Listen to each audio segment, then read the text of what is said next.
When I was starting out, I didn't know much. I didn't know what I wanted to do with my life. I didn't know what job I wanted to have. I didn't even know how I was going to pay the bills. But one thing I was sure of was that I was different than my brother and my sister. I had an elder brother and a younger sister, and looking at them, I knew I could never be like them. I knew I could never excel at math and science like my brother did. I knew I could never have the same kind of physical self-discipline that my sister had and used to become a ballet dancer. Instead, I knew that I had different strengths, different talents. And although I was confused about a whole lot of stuff, I was just sure that the world was going to wait for me until one day I would pop out of school and get to make my unique mark on the world. And I bet you feel that way. I mean, think back to when you were in school. You knew that in school there were certain subjects that you were drawn to, certain subjects that just grabbed your attention and wouldn't let it go, certain classes where time whipped by and before you even knew it, the bell had rung and, although you wouldn't have admitted it, you kind of wanted the class to happen all over again. And if you didn't like school, then maybe there were certain situations you were drawn to, or certain people you wanted to be around, or certain times when you just knew you were at your best. And you wouldn't call those strengths, not yet anyway, but even back then you knew you had something. You knew you had something special. And now you're holding out hope that your life, your work, your job is going to give you a chance to show everyone what that special thing is. And I've studied over the years thousands of successful people, and if you look at the world through their eyes, work can be a great place. It can be a place where you have a chance to be challenged in just the way that you like to be challenged. It can be a place where people recognize you for what you do well and then push you to get better at it. It can be a place where you get to make the kind of difference that only you can make. But I've learned something else. I've learned that only 2 out of 10 people actually get a chance to have a life like that. I've learned that only 2 out of 10 people get to play to their strengths at work most of the time. Now, the most successful people do, but only 2 out of 10 people get to experience that success. And the needle isn't moving. I do hundreds of these speeches every year to executives, and I tell them a message. I tell them how to figure out their strengths and put them to work, and they hear it, and they believe it, and they want to do it, but it's almost like they're too far down the road to do anything about it. They've got mortgages to pay, and they've got bills to think about, and they've got a growing family, and they've got a career, and they've got promotions, and it's almost like life has pushed them too far down the road now, and now they don't feel like they can make a choice. Well, you'll find that. You'll find that life gets really heavy really quickly, and the longer you wait, the heavier it gets, and if you're not really careful, you're going to wind up living some second-rate version of somebody else's life. You're going to wind up in a job where you're not engaged. A job where you're just marking time, where you're just putting in the hours until the weekend comes around. A job where you're not engaged and excited, but a job where you're bored, where you're drained, where you're burned out, where you're trapped. And when that happens, you can blame someone else. You can blame your teachers or your parents or your boss or fate. You can blame someone else, but the responsibility doesn't lie there. It lies with you. It lies with what you choose to do. So the question you got to get your head around right now, is how do you avoid that future? How do you avoid becoming one of the 8 out of 10 that don't play to their strengths? How do you get to build the kind of life where you are playing to your strengths in life most of the time? How do you build that life? How do you build that kind of success? What do you need to know? And what do you need to do before it's too late? Well, here are 3 myths that are going to hold you back. Now, other people are going to tell them that they're true, but they're not. You need to expose them from myths. You need to blow them up, figure out what's true, and then stencil it to your forehead, and don't let anyone ever tell you different. Here's the first myth, and everyone believes this one's true. The myth that as you grow older, your personality changes. It's not true. Here's what's true. As you grow older, you become more and more and more of who you already are. If you're really good at making friends now, you'll be even better at it in 20 years from now. If you're a neat freak now, then you're going to be a neater freak when you're 40. If you're an idea man now, you're going to be an idea man for the rest of your life. I have a son, Jackson. Jack's 6 years old, and already I know some stuff about Jack. I know this is a kid that craves structure. This is the kid that won't close the refrigerator door unless the ketchup's turned so the label's facing out. This is the kid where as I'm walking down a corridor in an airport pushing a cart, and I say to him, "Hey, Jack, jump on the cart, I'll push you around, it'll be great fun." This is the kid who very solemnly points to the little picture of the kid with the big red X through it, says, no way, it's against the rules. This is also a kid who's massively competitive. I don't mean in a way that all 6-year-olds prefer winning to losing. I mean in a way that when he is seized by it, he doesn't quite know what to do with himself. It's like a physical force. He's watching his favorite football team on TV and they start to lose, and he starts to squirm and twist in his chair, and after a while he just gets so angst up about it he has to jump up and bury his head in the cushions next door. Jack isn't going to grow out of it. He's going to have that same craving to win from 8 to 88. His dreams will change, his skills will change, his values will change, his beliefs will change, but the core of him, the strongest parts of his personality are going to remain the same, and so will yours. And that's okay. But of course what that means is that you need to get really good at describing what your strengths are. If your strengths don't change much during the course of your life, you need to become really specific at describing what they are.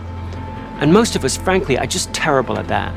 You ask people in job interviews, what are your strengths? And people dance around and around that question and end up with vague, bland answers like, I'm good with people. I like making things happen. I'm a numbers guy. Well, no one's going to be impressed with that. If you're going to really push your time toward your strengths in life or in work, you've got to get much more specific than that. Now, you've been raised to believe that your strengths are what you're good at and your weaknesses are what you're bad at. But that's not true, is it really? Come on, think about it. You've got some stuff that you're good at that you hate. I mean, you're good at it, so people ask you to do it. In fact, they rely on you to do it, and maybe they've even pigeonholed you into doing it. But if you never had to do it again, it'd be too soon. What would you call that? I mean, I once had a friend who was a brilliant swimmer. At the age of 7, a lifeguard had seen him swimming in the sea, freestyle, told his parents had put him on a swim team, and all the way through school, he practiced and practiced. He did lap upon lap, swimming in the mornings, last thing at night, and he got on the swim team and he won meet after meet, broke record after record, and he hated it. In fact, he hated swim meets so much he'd get crushing migraines before every one. What do you call that? What do you call that when nature's blessed you with a ton of ability and given you no appetite at all? Where you're brilliant at something and it bores you to tears. What do you call that? Well, you call that a weakness.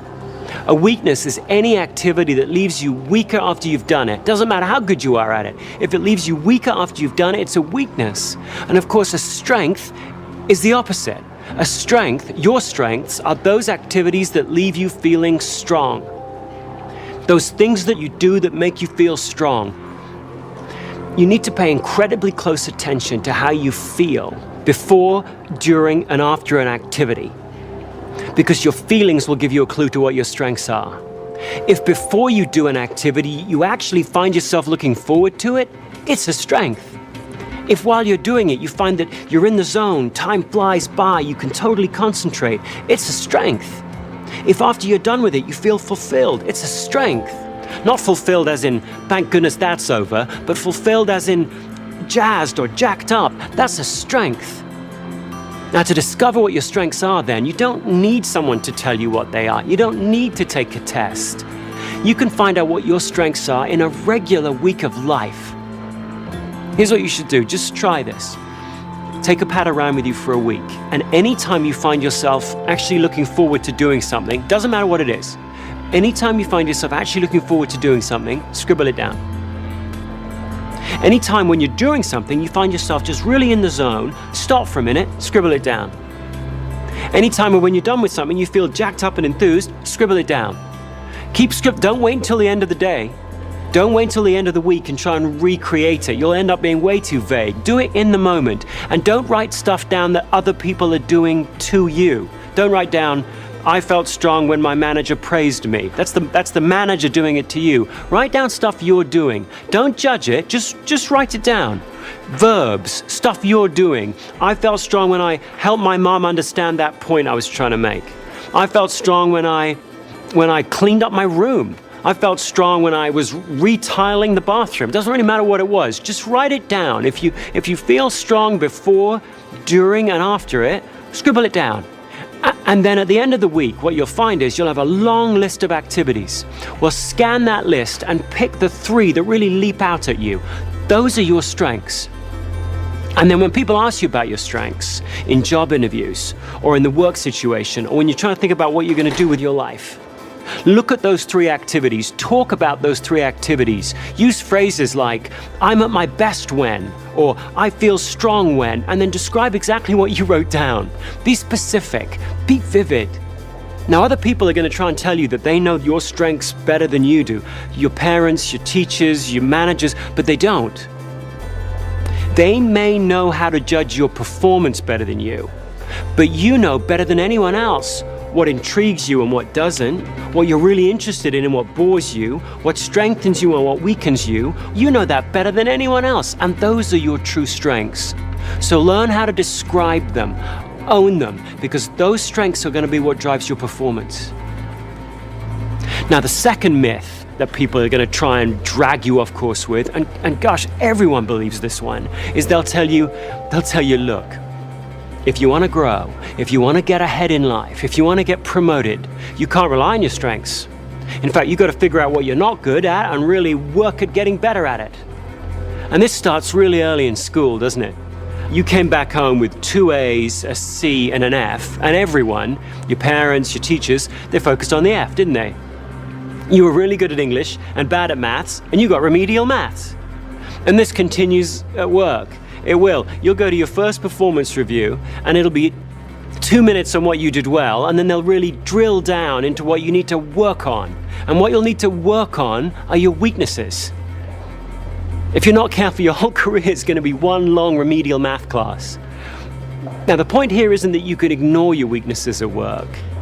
You can't do that any more than you can ignore the F in school. The point is that you shouldn't be working on your weaknesses. You're not going to grow most in the areas where you're weakest. You should be working on your strengths. That's one of the truths that's so important for you to remember. You're going to grow most, learn the most, develop the most, be challenged the most, bounce back fastest when you're working on your strengths. If you want to know a truth, know this one. Always be working on your strengths. If you want to succeed in life, you've got to deliberately push your time toward where you have some unfair advantage over everybody else. That means each week, you ought to have a strong week plan. Each week, you got to have a strong week plan. That's not complicated. That just means that each week you're going to have 2 things, just 2 things you're going to do each week to push your time toward your strengths and away from your weaknesses. Just 2 things you're going to do every week for the rest of your life. Think about the most successful people you know. Just for a minute, just think about the most effective people you know. Just get them in mind. Just visualize them. Don't they seem to spend an awful lot of time doing activities that really jazz them, that energize them? And you look at them and you go, you lucky devil. You lucky devil. How'd you find a job like that? How'd you find a life like that? How'd you find a job that fit you so perfectly? But of course they didn't find it, did they? They built it. Each week, every week, they deliberately pushed their time toward those things that energized them and away from those that didn't. Each week, they pushed and pushed until gradually they tilted the floor until the best of their job became most of their job. Well, you should do the same. Each week, volunteer your strengths to your team in some way. Each week, show your team how your strengths can help the team achieve its goals. Each week, deliberately learn some new skill, some new technique, some new trick that will help you put your strengths to work. And then slowly, gradually, each week, you'll rewrite your job description under your boss's nose, and he'll or she'll love you for it. Because then you'll win. Now, some people will tell you not to do that. They'll say, look, the team needs more from you than just playing to your strengths. You can't just play to your strengths, they'll say. The team needs you to put your strengths aside and do whatever it takes to help the team. There's no I in team, they'll tell you. They're wrong.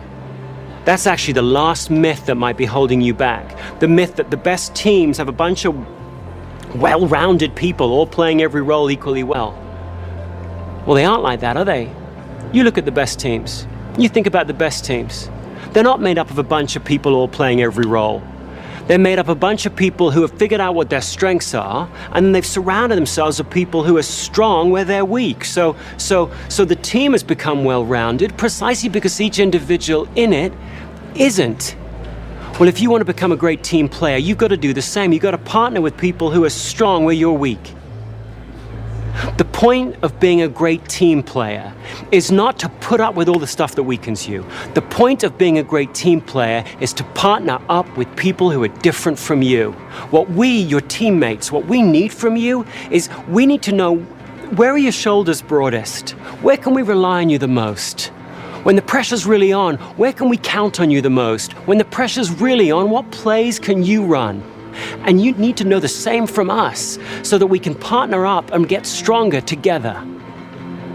Now, to be that kind of team player, the kind of person who knows their strengths, knows their weaknesses, and can stand up for both, that takes a lot of courage. That takes a lot of honesty. Warren Buffett, second richest man in the world, he knows a fair bit about that kind of honesty, that kind of courage.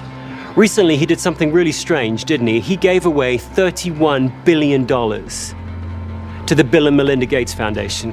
And he held a press conference to try and explain why he would do such a thing, where somebody said, hey, why'd you give all your money to somebody else's charity? And he gave two answers. One of them predictable, the other one just odd.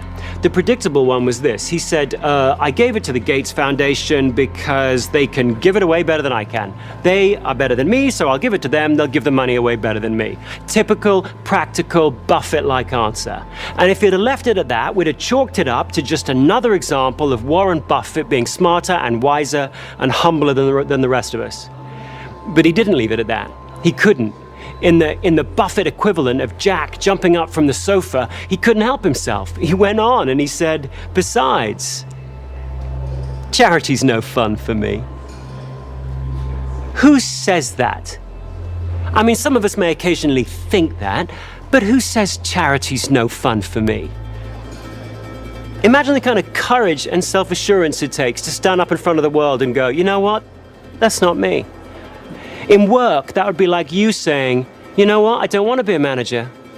I don't like being responsible for other people's work. When everyone's telling you that to get ahead, you should want that you should want that job, that you should want to be promoted, it takes a strong person to be able to stand up and go, you know what? That's just not me.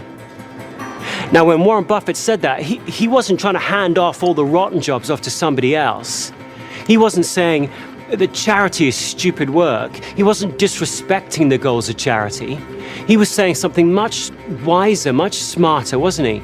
He was saying, look, I so respect the goals of charity, they can't be entrusted to a guy like me. Well, if you're going to be a great team player, you've got to have that kind of courage. You've got to have that kind of honesty.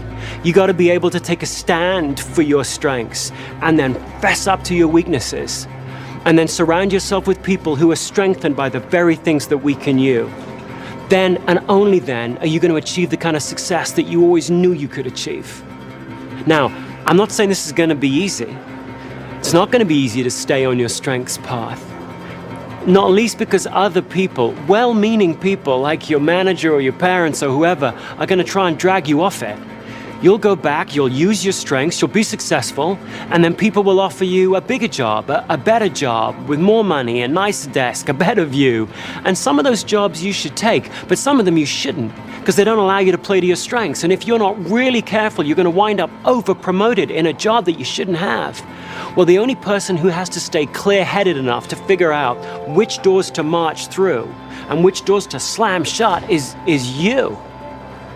And I'm not saying this journey is without risk either. The whole strengths journey that you should be on for your life, there's risk to that. There's risk that one day you're going to go back and go all out with all of your strengths and not win. Like my son Jack will take all of his competitiveness, just really go all out with it and not outperform a competitor. That's a bitter pill to swallow, that is. Or maybe there's a risk that you'll go back and you'll say to your manager, I'm weakened by confrontation. And she'll go, like I care? You're trying to just hand off all the rotten stuff off to some other person. So yeah, there's risk that you'll be misunderstood. But a writer, Anais Nin, had a great line on risk.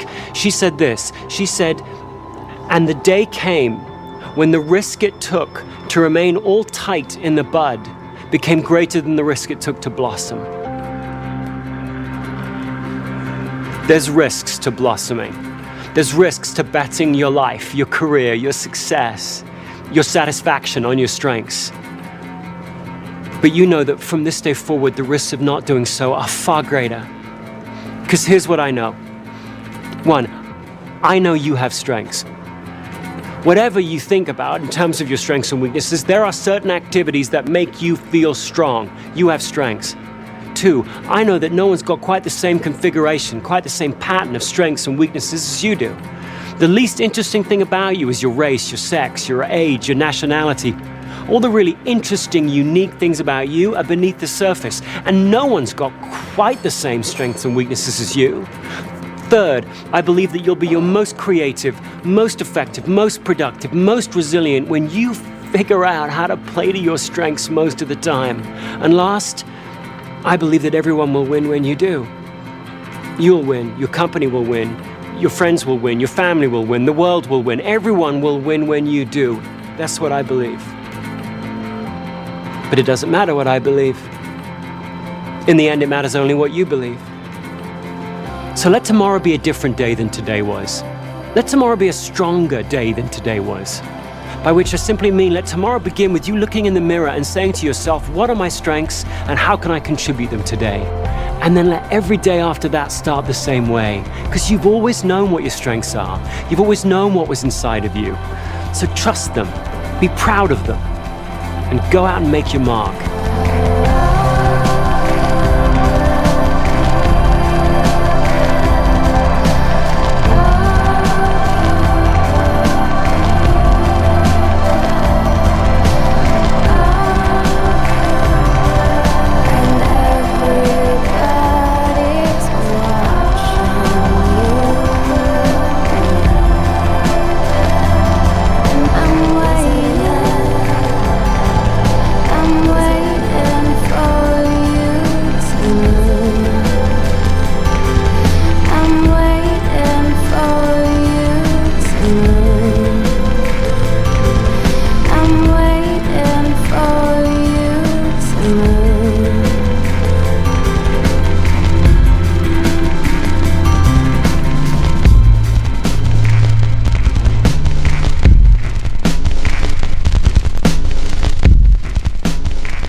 And how do you talk to your manager about your weaknesses? I mean, in most working places that I've been into, you're not supposed to have any weaknesses. By the time you get to any level of responsibility at all, you're supposed to be well nigh perfect. I mean, imagine walking into your manager's office and going, I don't have a strategic bone in my body. No, just strategy, surgically removed at birth for me. I can ask lots of what-if questions, I just don't have any answers. Or how about walking in and going, no, I'm just not a visionary. Can't see anything beyond around what's the next corner. Sorry, functionally blind beyond that area. I mean, who says that? Who says that? It sounds like you're like a First World War soldier going up to your captain and saying, I'm not really a go up over the trench kind of a soldier. I'm more of a stay at home, clean up the trench. You guys go up over the trench, I'll come back, it'll be spotless. I mean, come on. Who says that these days? And yet you've got to have the conversations. You've got to be able to talk to your manager about what weakens you. If for no other reason, then he or she's got to figure out how to cast you in the right roles. If you're going to manage around your weaknesses, you've got to talk to someone about it. You've got to talk to your manager about it. How do you do that? Well, here are two suggestions. First, don't say, this is a weakness of mine. Say, this is where my productivity is going to be lowest. In this area here, with this activity here, you're going to see less persistence from me, less creativity from me, less resilience from me. I'm not saying that to whinge, I'm just saying that to tell you. Second, have a couple of things that you think that you can do about it. If you're weakened by long meetings, say, and I figured out, here's a really nifty way to shorten this meeting up, what do you think? If you're weakened by doing the PowerPoint presentations and you're drained by it, have a solution or a suggestion as to who might come in and do that with you, or something, some action that can be taken so that you don't come across as someone walking in and whining all over your manager as though he or she should jump to it and try and make your world perfect. Your manager's job isn't to make your world perfect. Your manager's job is to drive performance with you. But to do that, they will need to have you take the responsibility for coming in and saying, hey, in these activities over here, these are where I am least productive, least effective, least creative. So long as you can phrase it that way, and so long as you can come up with a couple of things you think you can do right now to mitigate it, that's going to be a much more productive conversation. Try it.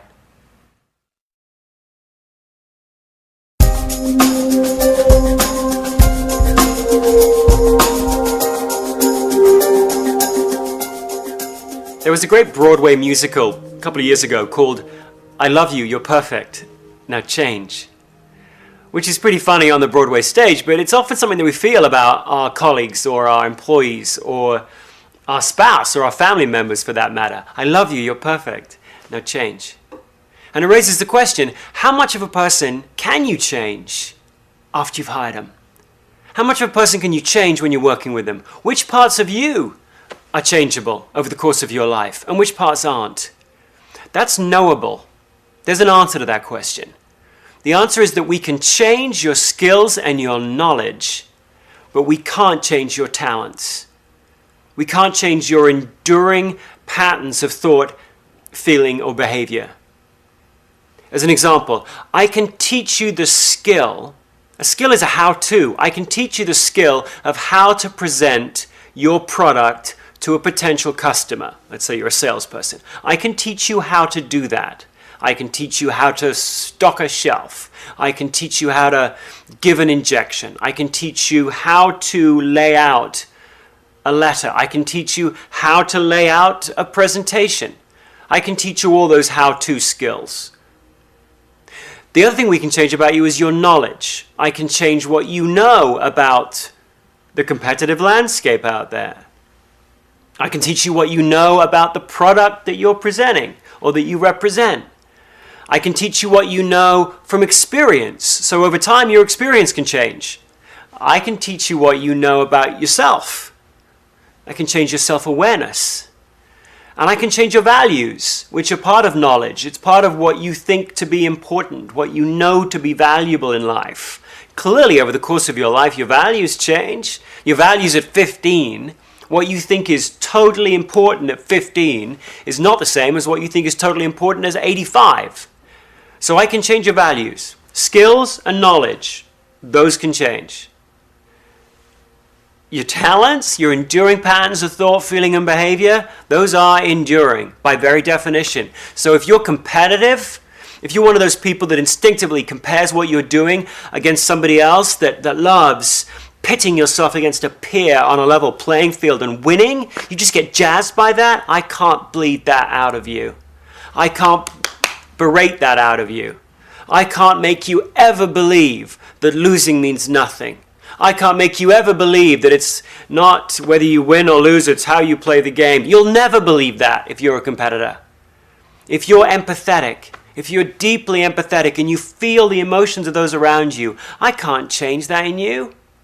Flip that around. If you're not very empathetic at all, if you're one of those people who could be someone's best friend and never know it, then I can help you get a little better. I can teach you that empathy exists. I can teach you that other people have emotions that aren't yours. And I can teach you 2 or 3 skills that you might need to learn to be a better listener. I can teach you all that. But the only thing I'm going to do there is help you go from having no empathy to having some sort of karaoke version of empathy. I can help you get a little better.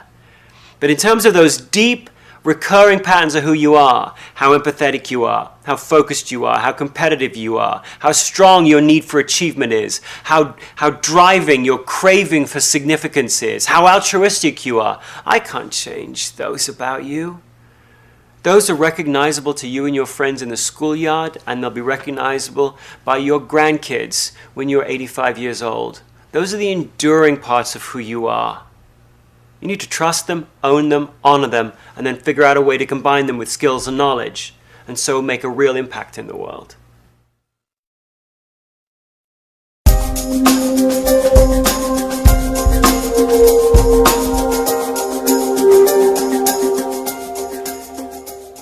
People often ask, where do passions fit into strengths?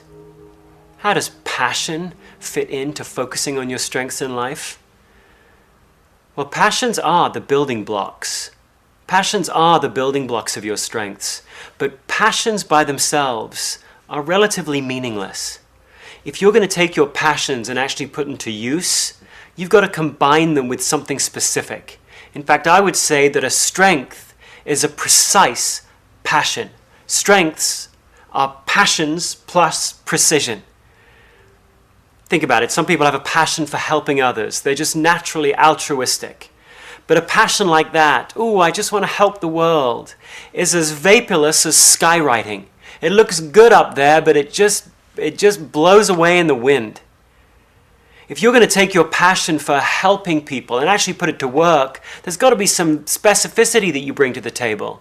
You could take your passion for helping others and turn it into the discipline and the specific activities of being an ER nurse and working in the frenzied triage environment of a trauma unit. Or you could take your passion for helping others and turn it into the much different set of activities involved in being a grief counselor in a hospice. The activities that fill a week of a grief counselor in a hospice couldn't be any more different than the activities that fill the week of a trauma nurse. And yet both of them are under the passion of helping others. So if you really want to take responsibility for your passions, yeah, listen to them. Yeah, write them up in the sky there. But then over the course of your life, it's your responsibility to bring them down to earth and put some specificity, some specific actions, some specific activities to those passions of yours. Early on in life, I discovered that I had a passion for asking questions. I had a passion even for interviewing. I mean, I took it from asking questions to, I have a passion from interviewing. I took it from 30,000 feet to 5,000 feet. But actually, even that wasn't specific enough, because I realized I didn't actually love interviewing. I loved interviewing people that are good at their job about why they're good.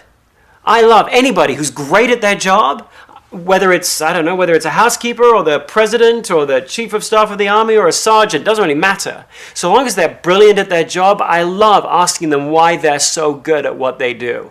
I'm invigorated by that, passionate about that. But I'm not passionate about interviewing somebody who's good at their job about their political beliefs. I'm not passionate about interviewing someone who's bad at their job to help them get better. Sometimes I wish I was. Sometimes I wish I was passionate about helping someone who was struggling at their job to improve. But for no good reason that I can see, I'm not really.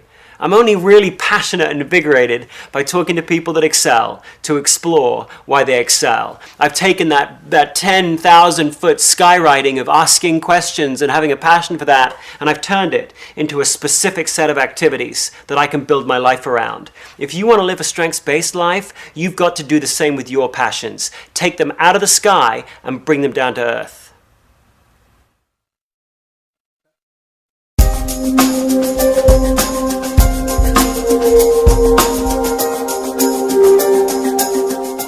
I once worked with this guy that just bugged me.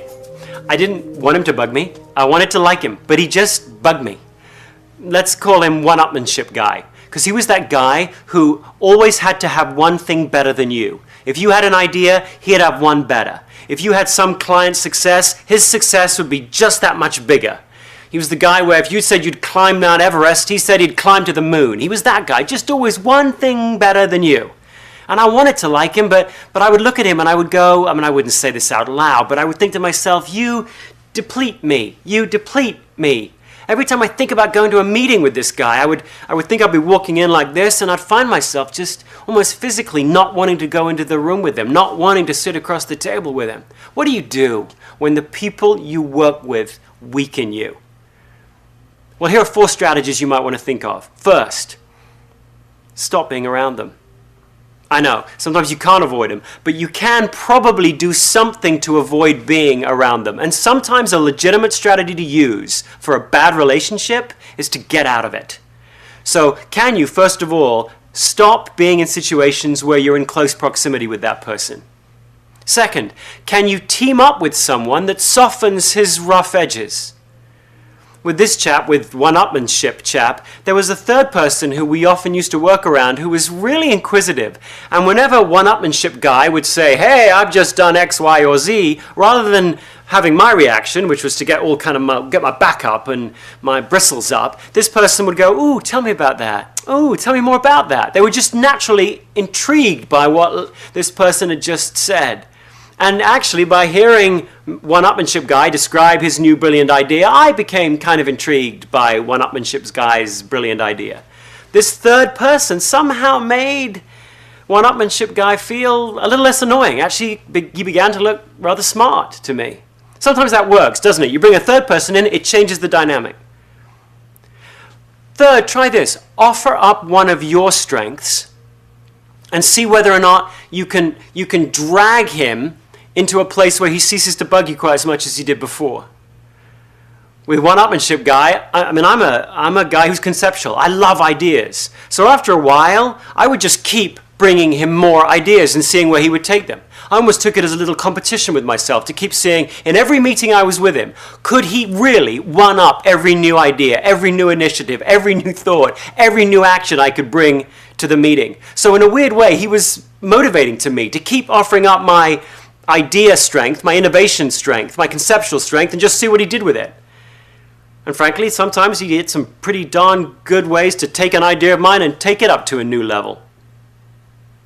Finally, try shifting your perspective on this person that weakens you. Can you begin to look at them through the lens of their strengths? Every single one of us probably rubs somebody the wrong way. And you could choose to look at somebody through what they don't bring. You could choose to look at somebody through who they aren't. You could choose to characterize anybody in the world by what they don't bring.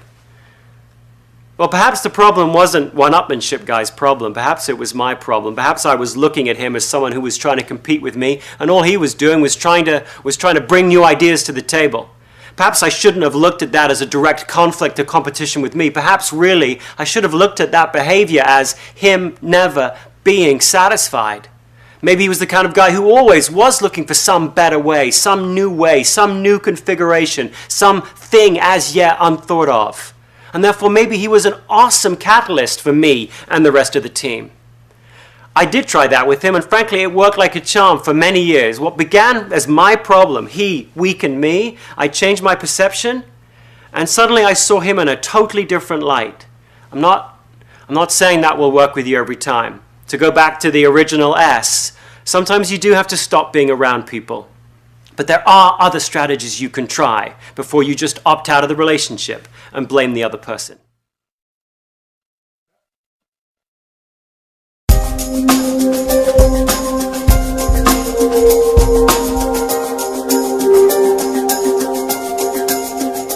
It's hard to talk about your strengths with your manager, isn't it? Because half the time it sounds like you're boasting. It sounds like you're walking in and bragging that, hey, I'm good at activating projects with clients, or hey, I'm good at analyzing data. Most of us don't really want to seem that kind of self-involved, self-aggrandizing kind of person, so we don't often talk to a manager about our strengths. We talk about our areas of improvement. But you should be talking to your manager about your strengths. You should be volunteering your strengths. And so you need to find a simple way to do that that doesn't make you look like a braggart. Here's the best way to do it. Frame it as, here's a couple of things that I can do, a couple of tangible things that I can do to help us reach our objective. Tie your strength, what strengthens you, to the activity and then to the goal that you all have as a team. The more clearly you can make that link, that what you're saying is, how can I make a bigger contribution to driving this goal? That's what the manager wants to hear. The manager wants to hear that you've got more to offer, that you've got more to bring. The manager wants to hear, where are your shoulders going to be broadest? Where will you be most resilient? Well, you have the answer to that. The manager doesn't. You have the specific answer to that. So if you can frame it as, here are some specific things that I can do to drive this goal, that manager of yours is going to be much more ready to accept it and much more ready to take action on it.